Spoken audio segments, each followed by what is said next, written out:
Assalamualaikum warahmatullahi wabarakatuh. Selamat pagi teman-teman semuanya. Semoga teman-teman semua dalam keadaan sehat walafiat.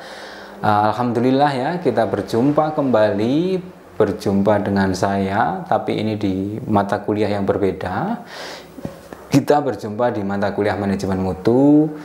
Ya, kita sudah menginjak di minggu kedua. Setelah minggu pertama kemarin saya membagikan RPS, di minggu kedua ini kita akan membahas materi. Namun demikian, di minggu kedua ini saya akan membahas overview terlebih dahulu tentang apa itu mutu. Jadi ini penting agar apa? Agar kita memiliki persepsi yang bersama. Jadi kita punya titik tolak, titik tumpu yang sama, gitu ya. Oke, apa sih itu mutu? Teman-teman tentu sering dengar ya, produk bermutu, produk berkualitas. Jadi mutu itu ya kualitas, mutu is quality lah istilahnya. Jadi mutu itu adalah kualitas, sama. Jadi maka kalau dikatakan misalkan produk bermutu, yaitu adalah produk berkualitas. Namun secara definitif sebenarnya apa sih mutu itu? Nah, kalau kita definisikan secara secara mendalam, definisi mutu itu bisa didefinisikan menurut dua perspektif, menurut dua kacamata. Menurut perspektif perusahaan yang pertama, kemudian yang kedua menurut perspektif konsumen. Oke, kita bahas yang pertama, menurut perspektif perusahaan. Jadi menurut perspektif perusahaan, mutu itu bisa dipahami sebagai sebuah kemampuan perusahaan untuk menghasilkan sebuah produk, di mana produk tersebut bisa berupa barang maupun jasa, di mana produk yang berupa barang atau jasa tersebut akan diukur dengan menggunakan dua indikator. Indikator yang pertama adalah kesesuaian kualitas. Jadi kan gini maksudnya, ketika perusahaan membuat sebuah produk itu pasti dia punya standar. Jadi produk yang saya bikin itu standar minimalnya harus sekian. Jadi ketika produk tersebut berada di atas standar yang sudah ditetapkan oleh perusahaan, bisa dikatakan produk tersebut ya berkualitas itu menurut kacamata perusahaan. Kemudian indikator yang kedua adalah kesesuaian dengan spesifikasi. Nah, kalau kesesuaian dengan kualitas tadi ditetapkan oleh jadi indikatornya kesesuaian kualitas itu benchmarkingnya adalah, atau istilah pembandingnya adalah standar yang ditetapkan perusahaan. Kalau yang indikator kedua ini, kesesuaian spesifikasi ini, benchmarkingnya atau pembandingnya adalah industri. Jadi di setiap industri itu kan pasti punya standar. Misalkan kayak di industri pertelevisian misalkan ya. Jadi sebuah produk televisi itu menurut standar industri itu harus begini, begitu, dan lain sebagainya. Jadi ketika perusahaan berhasil membuat produk, minimal produk tersebut di atas standar spesifikasi yang ditetapkan oleh industri, ya bisa dikatakan produk tersebut berkualitas juga menurut kacamata perusahaan. Jadi ketika perusahaan berhasil memenuhi standar kualitas yang ditetapkan oleh perusahaan terhadap sebuah produk maupun standar yang sudah ditetapkan oleh industri, ya dia bisa dikatakan memiliki produk yang berkualitas menurut kacamata perusahaan. Sekali lagi saya tekankan, karena definisi kualitas ini bisa didefinisikan berdasarkan dua kacamata atau dua perspektif. Kalau yang pertama tadi adalah perspektif perusahaan, yang kedua itu adalah perspektif konsumen. Di mata konsumen, produk berkualitas itu adalah produk yang sesuai dengan harapan mereka. Nah, konsumen itu kan dia spending money atau istilahnya keluar uang untuk membayar harga yang ditetapkan dari sebuah produk dari yang dijual perusahaan. Pasti dia punya ekspektasi, dia punya harapan bahwa harapan saya terhadap produk tersebut ada kesesuaiannya. Kesesuaiannya apa? Yang pertama adalah kesesuaian soal kegunaan atau penggunaannya. Jadi misalkan Mas Anam ya, Anam misalkan membeli produk smartphone dengan merek X misalkan, dengan harga sekitar 5 juta sekian, yang dijanjikan bahwa produk smartphone itu memiliki user friendly dan lain sebagainya, bisa digunakan untuk daily driver, misalkan untuk kerjain tugas kuliah, untuk editing video dan lain sebagainya. Tentu Mas Anam tentu memiliki ekspektasi sesuai yang dijanjikan perusahaan. Nah, ketika ekspektasinya itu meleset, ternyata ketika dibeli Mas Anam,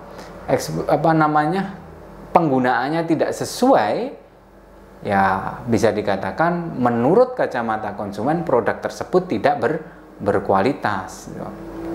Itu yang pertama. Kalau misalkan yang terjadi bahwa produk tersebut sesuai, ya berarti produk itu berkualitas. Itu adalah indikator yang pertama. Indikator yang kedua itu adalah kesesuaian desain. Jadi desain dari produk yang dikeluarkan perusahaan itu sesuai enggak dengan harapan desain yang ada di harapan benak para konsumen. Kalau sesuai, ya konsumen pasti akan mendefinisikan produk tersebut produk yang berkualitas gitu. Mungkin teman-teman bertanya, mengapa sih kok istilahnya definisi kualitas ini itu harus didefinisikan berdasarkan dua kacamata, kacamata perusahaan dan kacamata konsumen? Ya iyalah, kita tidak bisa mendefinisikan sebuah produk itu hanya menurut kacamata perusahaan, karena yang membeli produk itu, yang akan spending money untuk membeli produk atau istilahnya membayar harga dari produk yang dikeluarkan perusahaan itu kan konsumen kan gitu.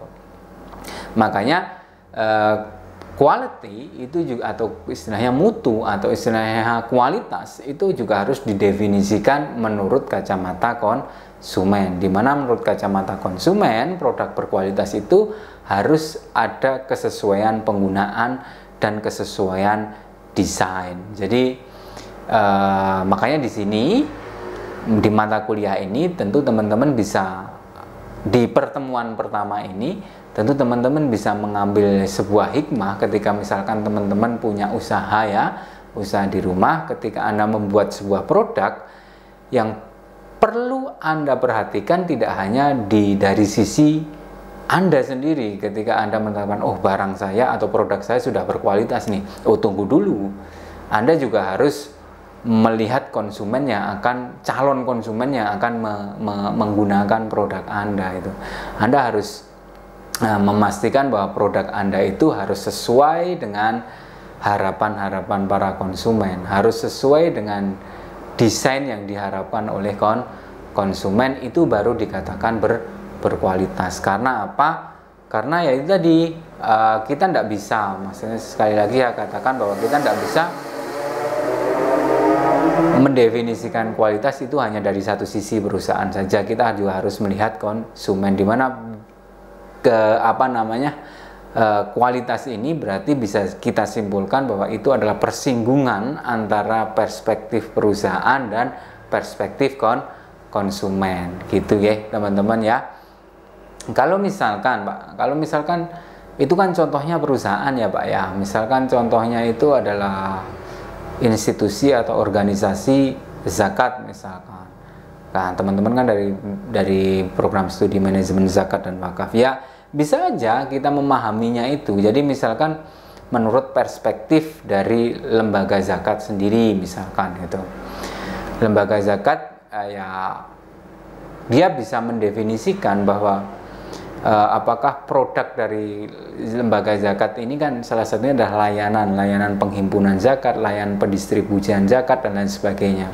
Di mana layanan-layanan yang ditetapkan lembaga zakat itu sesuai enggak dengan kualitas atau standar yang sudah ditetapkan oleh perusahaan. Itu yang pertama. Kemudian yang kedua, layanan-layanan dari lembaga zakat ini sesuai spesifikasi enggak yang disyaratkan oleh industri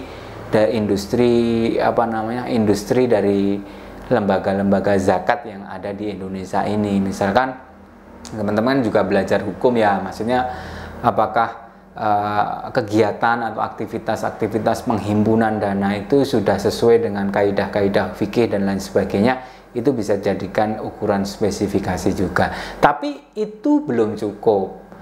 Dikatakan layanan lembaga zakat itu berkualitas ketika dia juga mempertimbangkan aspek yang lain, yaitu bagaimana layanan lembaga zakat itu dipotret, dilihat dari kacamata konsumen atau penggunanya. Siapa penggunanya? Ya kayak muzaki, kemudian penerima zakat dan lain sebagainya.